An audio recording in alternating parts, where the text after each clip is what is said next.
Kaixo, gu Maialen Egia. Eta Katalin Montejo gara. Eta Amurrioko 2007ko kintoak gara.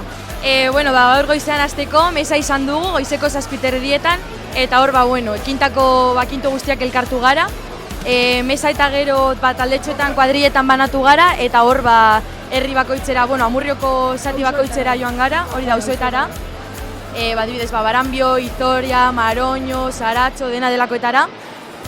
Bertan, etxe guztietan atea jo dugu eta bertan kintoko enkanta abestu diegu. Eta horrein truke dirua edo janari eman digute. Orain hemen San Anton plazan gaude eta hemen ere 8:00 guraso guztiei edo herriko guztiei abestu diegu. Eta gero 14:00 egingo duguna. Bai, hori izan da gure eguna eta gero 14:00 prestatu dugu egun osoko egitaraua eta gauean, arratsalde gauean daukagu Patzangoia Elektrotxaranga, Zutik Erromeria eta DJa gero festa amaitzeko eta hori da jende guztiarentzat eta herri guztiarentzat ondo pasatzeko elkarrekin. Gutxi gora bera, 130 kinto gara, ezta, 2007koak. Duela bi hilabete hasi ginen entxegoekin eta hor, Markosen izena aipatu behar dugu, bera izan delako lagundu gaituena, makillak nola erabili behar ditugun erakutsi diguna eta hor meritu handia eraman duelako gizonak.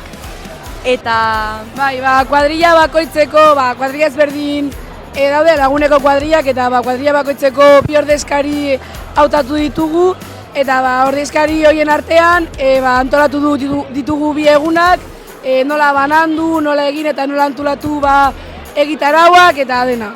Azkenean jaialdi bat izateaz aparte, tradizio bat jarraitzea da guretzat.